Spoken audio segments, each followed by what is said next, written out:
Hi, I'm Ryan Davis. And I'm Kiernan Schmidt. And this is Out of Office, a travel podcast. This seat taken. Hey, Kiernan. Hello, Ryan. How are you? I am good. How are you? I'm ashamed. I'm ashamed. Are you ashamed because this is dropping a week late? That you hit the nail exactly on the head. You know me so well. I'm ashamed. I feel like we make a pact with our listeners that we used to do weekly. Then the pandemic hit. We said we'd do bi-weekly. We didn't even put up an announcement as to why we were missing a week. It was for a very good reason. But, do we not respect the people who download and give us their time and love and affection, send us emails? I mean, it's I'm ashamed. I mean, I have been fielding just thousands of requests for additional episodes. People are like, where is the episode? My mother called. I have found people to be fairly understanding about the circumstances we're all in. But right. Now, Ryan, the reason for I think the week is going to be worth the wait, because we had to delay 1 week just to nail down the interview that we're going to be listening to today, which is my interview. This is the first time we've had a returning guest. So I don't think that's true. I think Mark Adams had 10 episodes. No, Mark Adams was listen, we are grateful to Mark Adams. He was one of the first people. He believed in us from the beginning. So I will take no guff on Mark Unlike Adams. that Rick Steves guy. Well, I'm still working on it, okay? I'm still working on it. I got an email into his PR people right now, and I got a good feeling about this time around. Call me an optimist. But today's guest is the New York Times travel editor, a goddess in the world of the travel industry. We're so lucky to have her, Amy Virshup, and this is becoming a yearly tradition. She's coming on to talk about what is usually the 52 places to visit list that the New York Times puts out every January, big yearly tradition. This year, they had to reconceive because, of course, we can't go visit these places right now. So this year, it's the 52 places to love, and they built it out of reader submissions. So it's very unique. I loved what they did. They got super creative. We dove deep into the process, and it's a great interview. Well, I'm excited to hear it. I love a lot of places, probably not 52. It would be hard for me to make a list of 52 places I love. But that's a weird I could thing do 46. That's a weird thing for a travel podcaster. You should have at least 52 places. I mean, we're on, episode, 90 something. That's true. Yeah. Plus, there's got to be 52 places alone in Mexico City. Well, we've done those episodes, and I noticed that Mexico City wasn't on the 52 places list, but wasn't it number one last year? Was it number? It wasn't like it was Washington D.C. Oh yeah. Boy, were they wrong about that one. Well, the place you did not want to visit in 2020. but before we jump into the interview, Ryan, how are things? You got any plans coming up? Anything happening? Well, this, Kiernan. I am going on my very first ski trip this weekend upstate, and I'm, me. I'm incredibly agile and young, and I consider the Olympics when many different sports. Like I just consider them. let me ask a couple questions, because I'm concerned. I'm concerned because you've just recently become an outdoorsman. We've tracked this through the pandemic. You've been taking up hiking. I've been very proud. You've begun to really appreciate state parks, and I think my park obsession has started to really have an impact on you. Yeah, it took a global pandemic to get me outside. Have you ever skied before? No, I haven't. But when I was younger, I was, I watched skiing in, so I'm familiar with I know that it's downhill. I feel like the downhill part is pretty easy, right? And who's making you do this? My boyfriend wanted to go skiing, so this is all his plan. Okay, so I am a person who married a person who is an excellent skier and a passionate skier, and it was like born on skis, and it's a major bonding thing with her family. And so there was a few Christmases ago, maybe 5-6 years ago, where on Christmas morning I opened up my presents. And it was like, oh, her brother's giving me a helmet, and her sister's giving me goggles. And oh, like a ski pass. And I was like, oh, I think I get what's happening here. I'm being told to become a skier. And I threw myself into it with great passion and enthusiasm. And I have to say, 5 years on, I'm actually pretty decent. I've even done a black run, which is the hardest. Well, it's not that there's like double diamond things, but I'm getting up into a place where like people who are around our age usually were when they were in their like 20s. Wow, I don't know that I'll ever get there. I mean, I know for a fact that you won't. I've seen. I know. I generally know your state of physical health, and I have a couple. Well, I'm petrified to even get on the ski lift. I don't even like heights. So it's like the whole thing, there's not a single thing about it. And the thing that I would like about skiing would be sitting by a nice fireplace in a ski lodge, reading a novel, drinking Ryan, we are cut from the same cloth. Yeah. That is my favorite part of the experience. But that's not going to happen this time. No, given that this is your first time, I think I'm genuinely saying this. We didn't even prepare this for the podcast, but I just want you to know these things. One, it's probably harder than you think it is. Two, you're going to fall down like a lot. And when you fall down, it's super hard to get back up because you've got these giant skis on your feet. And sometimes you're lucky and they pop off. So it's easier to get up, but then they sail down the hill. You got to chase after them in these awkward ski boots, which is really hard. Yeah. And also getting on and off the ski lift is an art, and you're only going to get it through practice. And chances are sometime on your first few days, you are going to miss the lift, you're gonna fall, your ski's gonna fall off, and they're gonna stop the whole thing, and everybody behind you is gonna be like, oh, who's this adult that doesn't even know how to do the ski lift? So what I'm saying is what is ahead is a nightmare. I'm completely aware. It's 2 full days of cold pain. I mean, if I survive without a broken bone, I think it's going to be like a big win. Though you said cold, and for what it's worth, I want to give you this. You like I run hot, and that does give us a natural advantage. Well, I got a very cool ski suit, and when I ordered it, it was slim fit, and my boyfriend was very clear that it was not going to fit me, and that I should order a backup suit from a website that looked like it wasn't meant for, slim, attractive skiers like the one I ordered from. Yeah. But, much to his chagrin, the suit fits me. I can't really, I'm a little bit like Ralphie in, what's that Christmas Story, right? Where he can't move. I'm a little like that, but I don't think that's going to, I think if anything, that'll protect me, keep my limbs locked. I think that's. So let me ask this. Are you willing to post a picture of you in this ski suit to the Instagram? Oh, I think I look good in the ski suit. Okay. Slimming. It's slimming. I've actually wondered, can I just walk around Bushwick in the ski suit? Because it's cold out.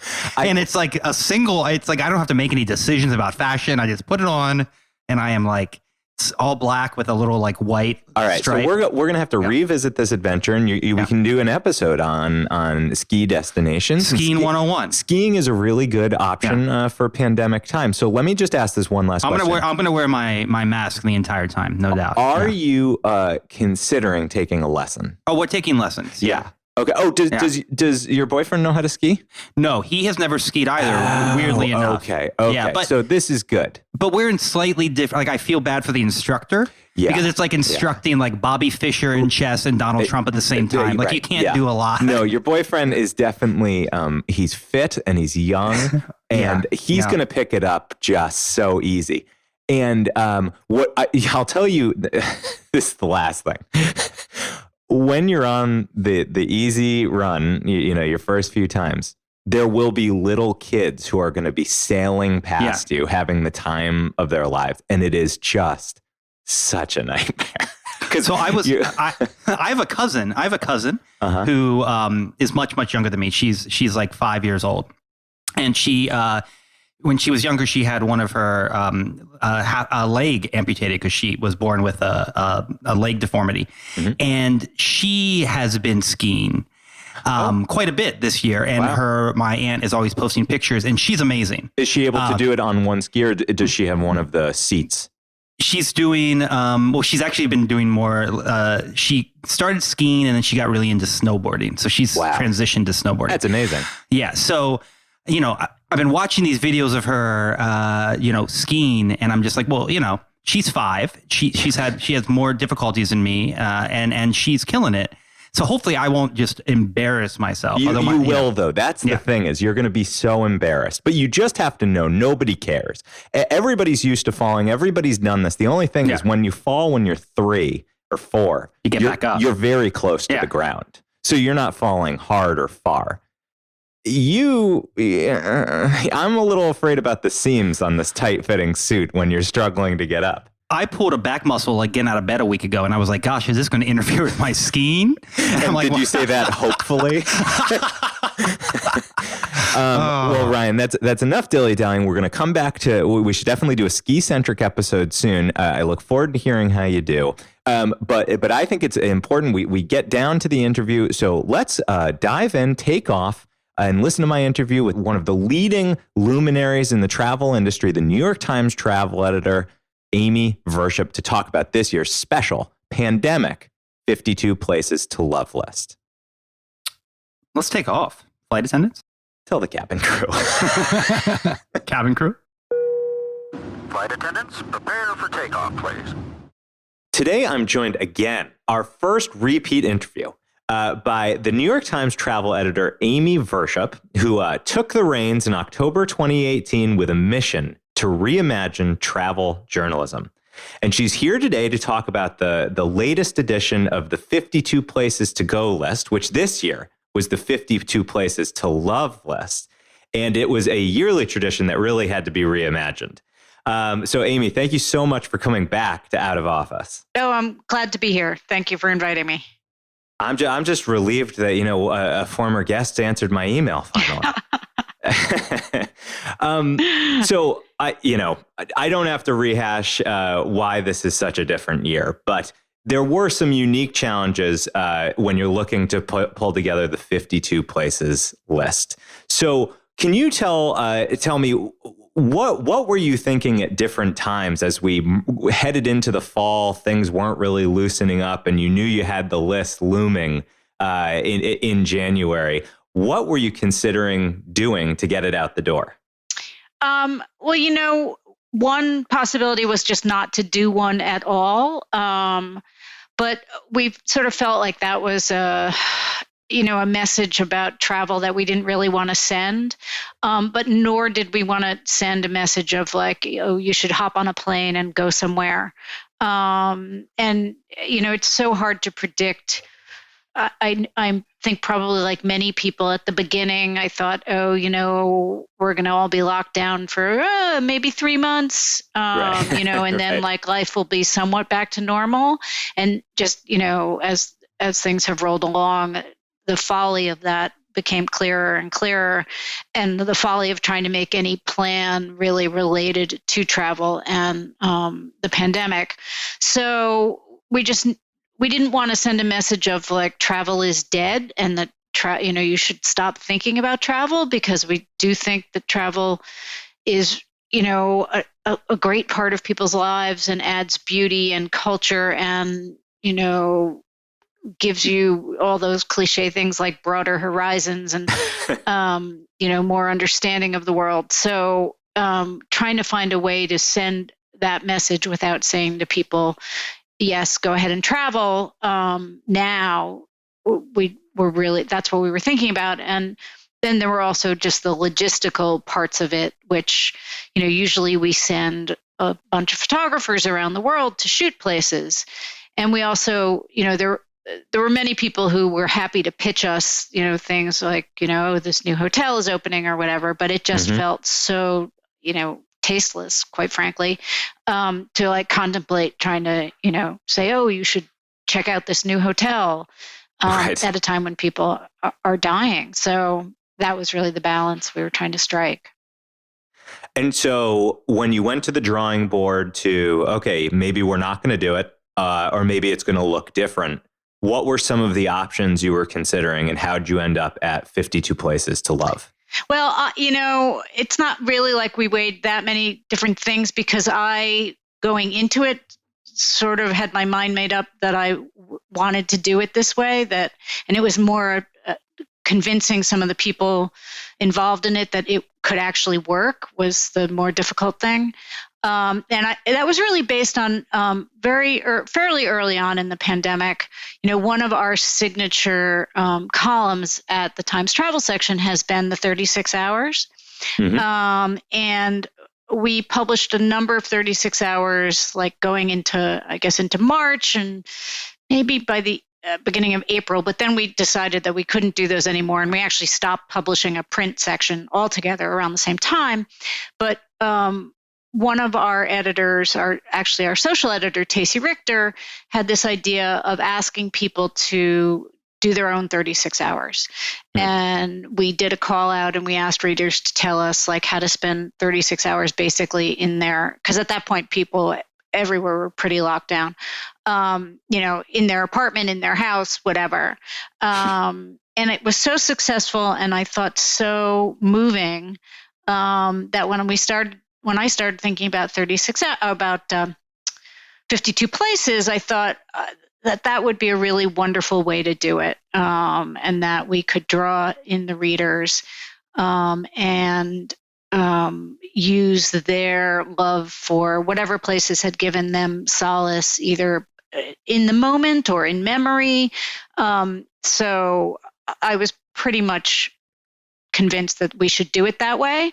And then it was more kind of talking to people and getting everyone on board to do it that way, because it's a big change. And so you put out a public call to readers for submissions, and I believe received over 2,000 in response. Yes. And so, take us through the range of what kind of response did you get? Did anything surprise you? And how do you go about organizing 2,000 submissions? Well, there was a piece of software on the back end that just created our list for us. And then your first response is, oh my God, we got 2,000. That's so great. And then it's like, oh my God, we got 2,000, we have to go through them all. Right. And we did. I personally did not read every one. I read several hundred, but there are several people on my staff who read every single one of them. And so we went through them, people went through them, and, they were in a big document, and they included both the write-ups from the readers and the reader photographs, because that was part of it. We were asking readers to send us their photographs as well. Mm-hmm. And, we just read them for emotional connection. As we were reading them, what entries did people send us that really kind of struck an emotional chord, that made it feel like they meant something to that person and therefore would mean something to the reader? So it was much less focused. Usually there's a news element to the list, which is it's the 52 places to go in X year, right? So like last year, we had made Washington, D.C. our number one place because of the celebration of the centennial of women's suffrage. So it's always, go to this place, not just go to this place, but go to this place this year. And these don't have that element. It's not like we're telling you there's a new museum opening.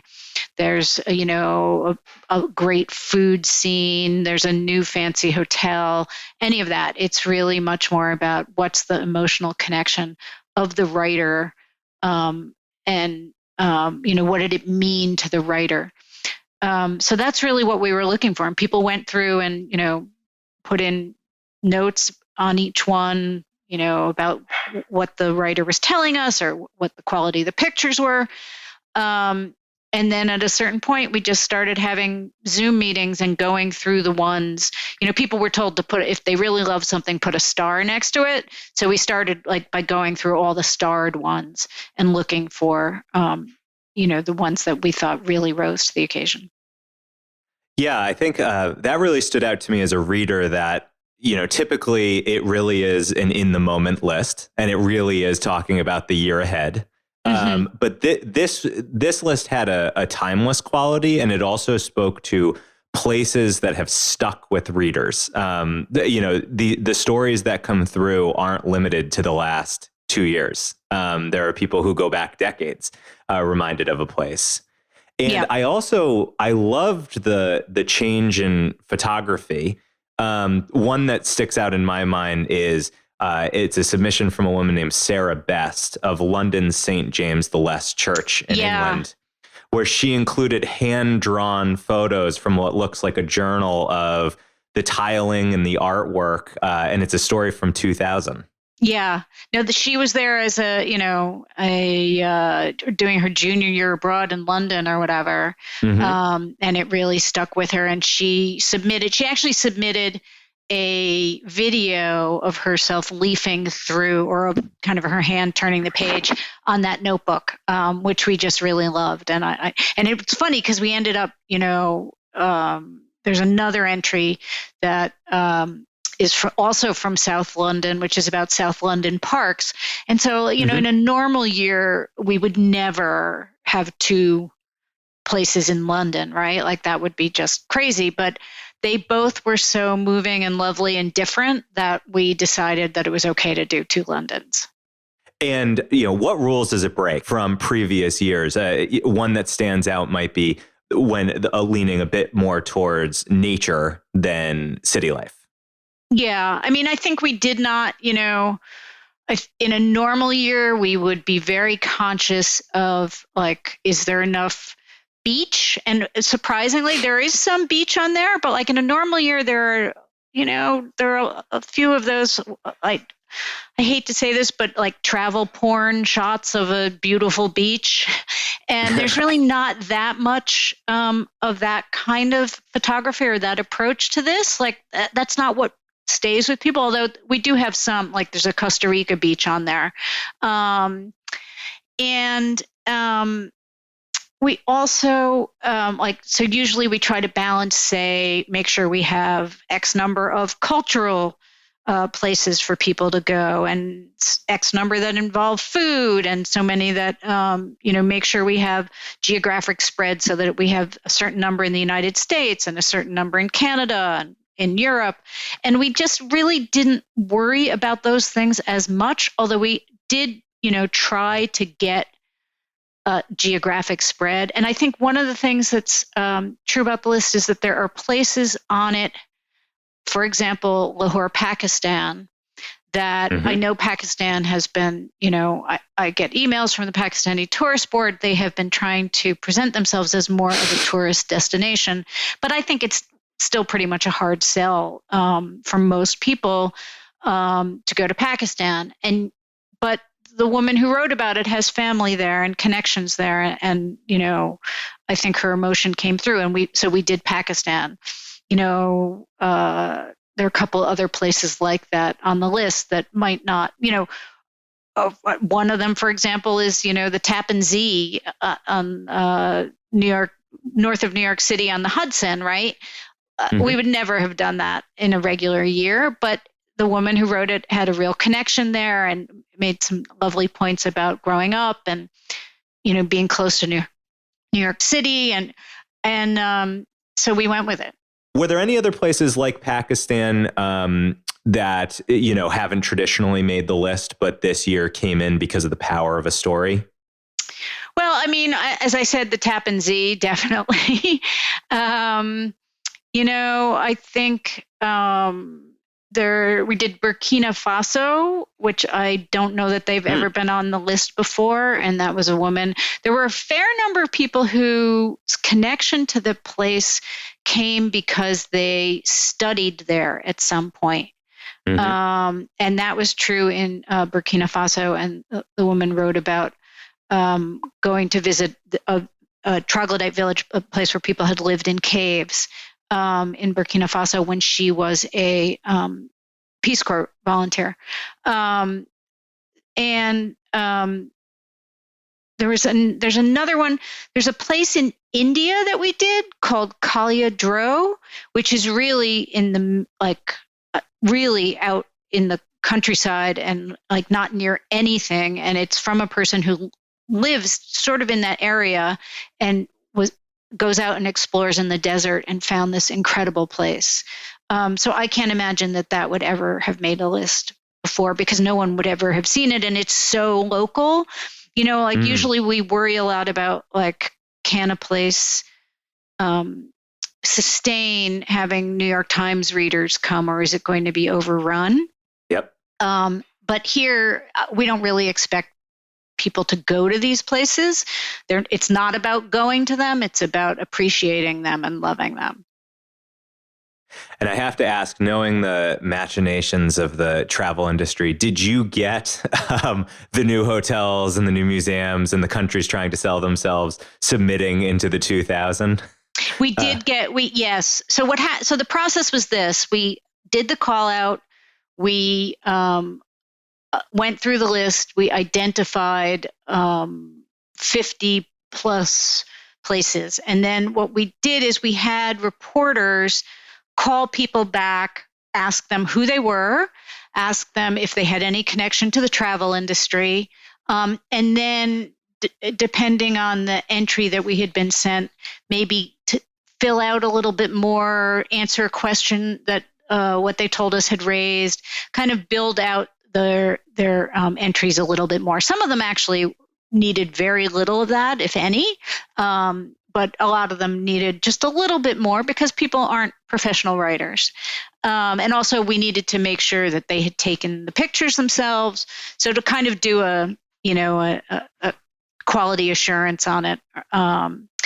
And in that process, we found that there were a number of people who were in the travel industry, not so much like, I guess we had a couple of people who were tour guides. I think we had somebody who worked for a tourist board. So less like a hotel selling itself than kind of people in the travel machinery for a spot. And actually we had one obviously orchestrated campaign on behalf of a town, and I worry I'm going to get it wrong, but I believe it is Lindholm, Kansas. And if you look it up online, it's like Kansas's Swedish town. Oh man, they're going to be so happy they made it onto the podcast. Yes, exactly. So we got a bunch of entries from Lindholm, Kansas, right. Which looks very lovely, but we decided not to give in to their campaign. I think you just gave me my next episode. There you go. There you go. We spent some time last year talking about how you approach the design of the experience each year. Mm-hmm. And this year has a couple of standout features that I quite liked. I really loved the hand-drawn maps. Mm-hmm. Is that a freelance illustrator or somebody who's at the Times? And why did you decide on something that felt hand-drawn? That's a freelance illustrator. And this was really so they're actually, it's interesting because there are two versions of the list. One of them is the digital list, and then the other one is the print list. And I don't know if you saw both of them or not, but they're different, but they're equally beautiful, I think.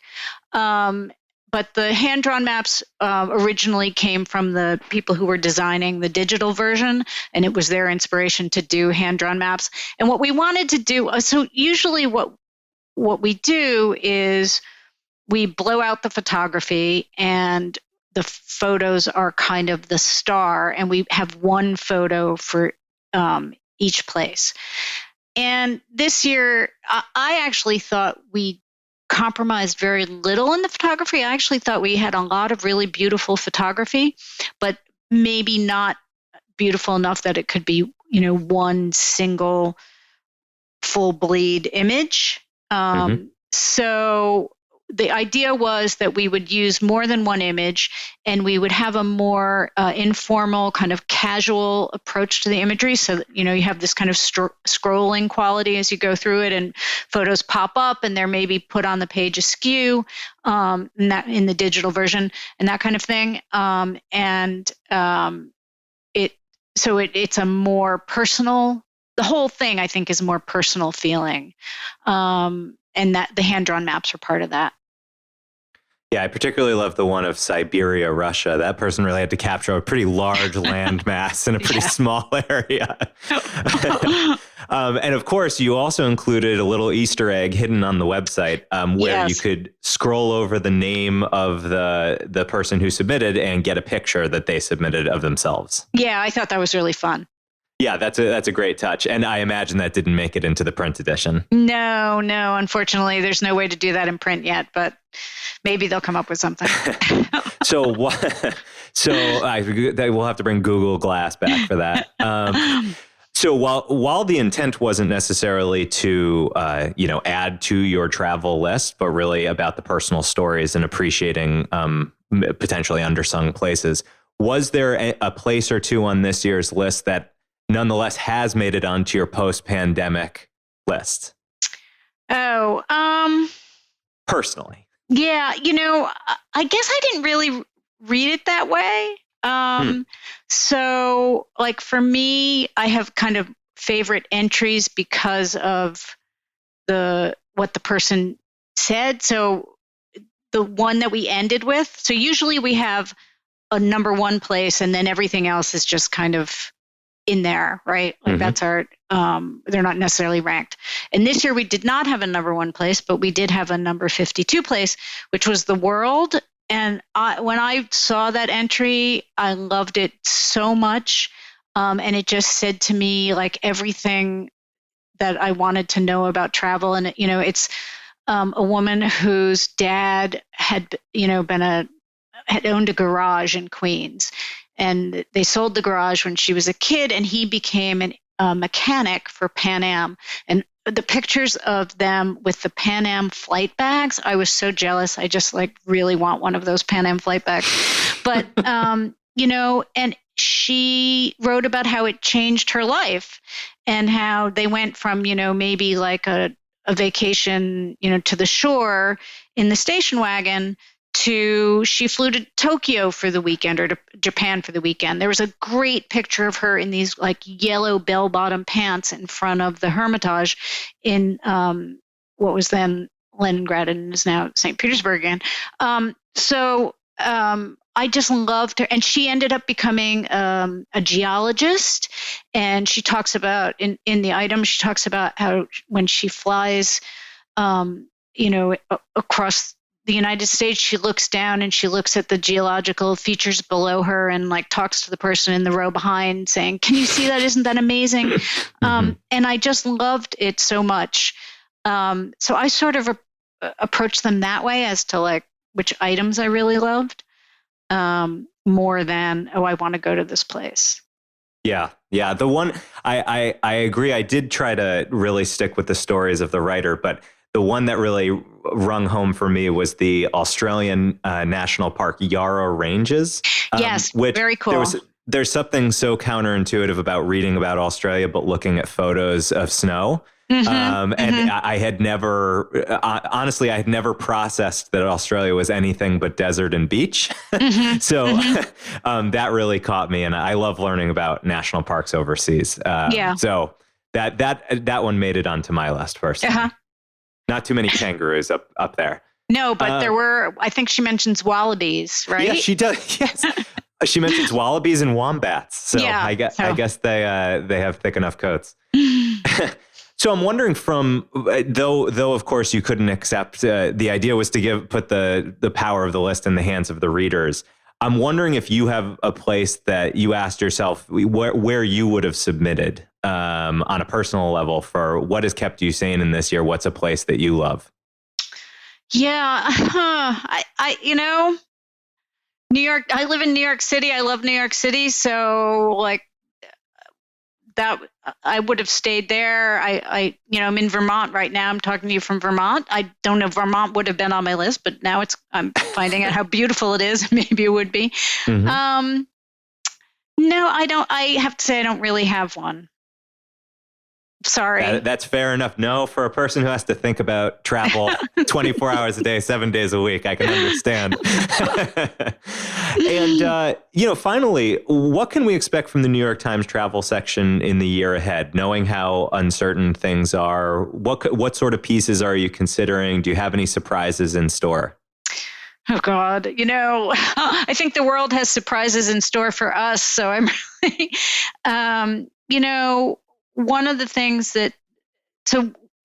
we stopped printing a Times travel section, and we are all digital right now, although things do appear in the in other print sections. So I think, right now what we're doing is just trying to give people the news and the service that they need in order to think about their traveling life. Information about testing, information about vaccines, and, the supposed coming of the vaccine passport, for example. So really continuing to press on on the service and news front, and also some, kind of trends that have sprung up around travel in the pandemic, road trips, for example, which I think, we as much as many others have written about. And the impact of the pandemic on the traveling world, I think, is going to be a big subject for us. What has happened to places that have spent a year without tourists, right? Especially places where the economy is incredibly dependent on the travel industry. And so how people come out of this on the other side, I think, is going to be a big story for us. And whether we could come out of it on the other side better, like we all know about over-tourism. We wrote fairly early on about Venice and people in Venice trying to imagine, okay, if we're going to do tourism here, how can we do it differently so that our city and take a little bit of our city back? So I think there's the possibility of those kinds of developments, and we'll be looking at that.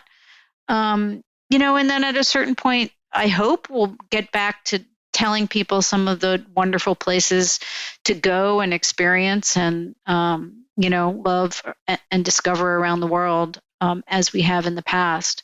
But I really don't know when that will be. I wish I had, there's a lot of chatter out there about, it'll be in the summer, it'll be in the fall. Right. We were saying think, the same thing last year. Exactly. To me, it seems like anybody who's making a prediction as to when things will actually change, is likely to be wrong very soon. Yeah.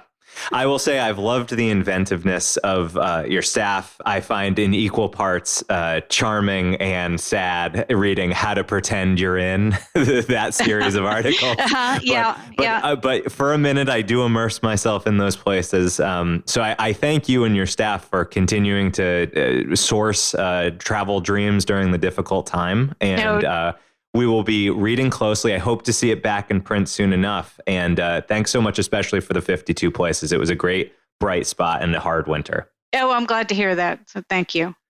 All right. Well, until next year. All right. Thanks very much for coming back. And now it's time for the last stop.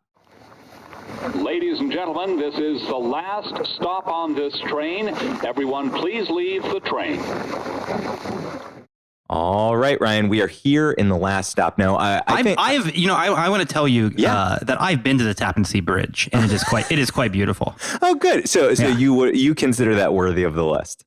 I was surprised when I saw it on the list, but I was, I'm like, hey, I've been there. That's what I loved. What Amy was highlighting was this was a year where so many places that would never be considered for the list made it and got spotlighted.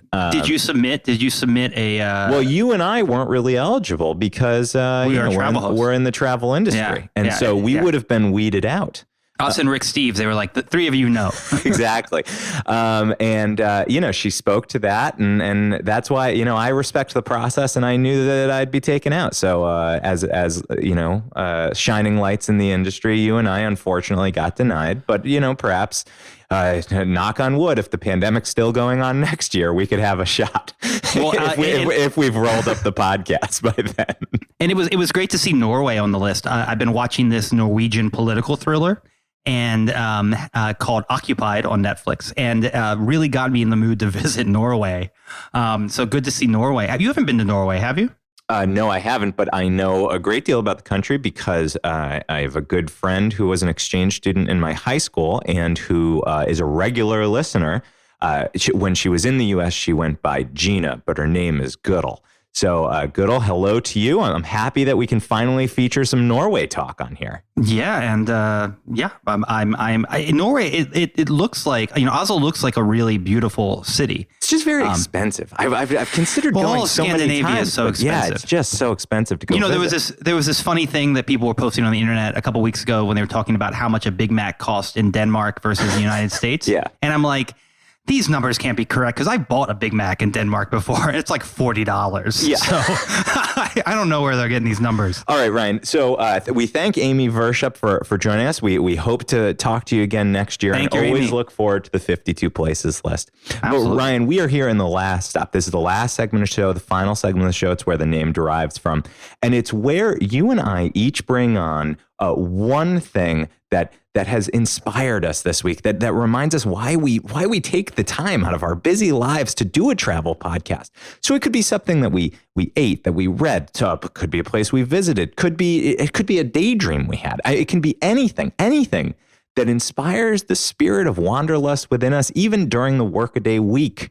And Ryan, I suggested that because we were not able to contribute to the 52 places list, that you and I each bring what we would have submitted to the list. So I asked you to prepare that, knowing you, always prepared and having thought far in advance. I want to ask you, do you have your special last stop this week of your submission of 52 places to love? I do. So, I've hit the YouTube portion of the pandemic where, it's very cold in New York, not a lot to do outside right now. And so we spent an evening a couple weeks ago watching on YouTube all these videos that were like the 10 most dangerous places to visit in the world, or like 10 dark tourist destinations. And when you get started on this, they just go and go and go. And half of them are like computer generated. So they will be talking about the computer voice will be speaking about these destinations, showing unrelated images and stuff. So this is not high quality content here. But it did open my eyes to a magical place in Turkmenistan. Have you ever been to Turkmenistan? No, I haven't. No. But I know they have an interesting dictator who renamed all the months of the calendar. Yeah, well, he actually comes into play a bit in this story. Oh, interesting. So there is this thing called the locals call it the door to hell or the gates of hell, right? But the official name is the Darvaza gas crater. Mm-hmm. And in the 1970s, these Soviet engineers, they found this site that they thought was going to be like an oil field. So they started digging it, and they were putting the rig up, and they discovered that there was a lot of natural gas in it, in this sort of natural gas pocket. And the natural gas was like escaping into the atmosphere. And so, oh no, without us getting the use of it. I know. And so they were like, oh no, all this is escaping. This probably isn't good for the local folks who live around here. So they came up with the bright idea to drop a grenade into the gas crater, thinking that this would burn out the natural gas. Okay. So it might surprise you that this did not work. And instead it lit the gas on fire and created this permanent burning crater that really does resemble the gates of hell. It's just a huge hole that is on fire. And when you look at it, it's like, how can this hole be on fire? There's nothing burning. And it's been burning endlessly, right? It's been burning for I have vaguely since the heard 70s. This, yes. Yeah. And your buddy, the dictator, or I would call him my buddy. Yeah. I didn't express any affection for him. The president of Turkmenistan. I'm not going to even attempt his gentleman's name. It's incredibly long. Yeah. You're not good at pronouncing normal words. So. But there was all these rumors of his death. So in 2019, he appeared on state television doing donuts around the crater of hell to prove that he was still alive. So pretty badass use of his of the crater of fire here. So I think the New York Times should have considered this. It's in Turkmenistan. Doesn't get enough attention. It's the result of human folly, which is kind of my favorite thing. And it is how many gates of hell are there, and that are out there still actively burning. So. Well, so this was very in keeping with your brand, where I don't feel like you properly followed the assignment. As you might have noticed from the 52 places list, it's places that people have a personal connection to. Right. And you watched a YouTube video on a place. You haven't visited the gates No, but I of hell. want to visit. I was inspired to. I mean, it's like, I've never been like a huge Turkmenistan, low on my list prior to the gates. Yeah, of you're hell. not a big Turkmeniman man. That's what Yeah. they call themselves, passionate people about Turkmenistan.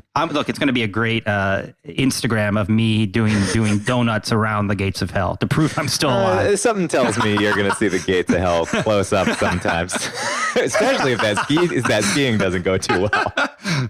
So, Kiernan, do you have a non-gates of hell related last stop today? Do you know, interestingly, it is related to the gates of hell. I mean, in our typical Catholic fashion. I want to talk about one of my favorite entries on the list, which we talked about in the interview, was a woman's reflection on a lesser visited church in London and why it spoke to her. And, we've covered so much on the podcast with so many episodes about places we've visited that I really wanted to reach for a place that we haven't talked about, but that left a strong impression in my mind. And this was a couple years back. Catherine and I visited. We did a road trip through Slovenia and Croatia. And we spent a couple days in a seaside town called Piran, Piran, in Slovenia. And it's just kind of a lazy place. You swim in the ocean, you eat seafood, you drink in the main square at night, and it's very charming. It had kind of a haunted feel about it, where you kind of said, oh my God, if I don't leave here in 3 days, I'm never leaving, because it's just so relaxed. And as we were driving out of Piran, Catherine said, I read about this church that's not too far out of town, and it's in the direction that we're going. And you could go right by it without even blinking an eye. And I hadn't read about it in any of the guidebooks. And it was near a very, very small village, which is pronounced Historia. And it's Hrastovlje. And it's called the Church of the Holy Trinity. And it is a church that was built between the 12th and 14th centuries.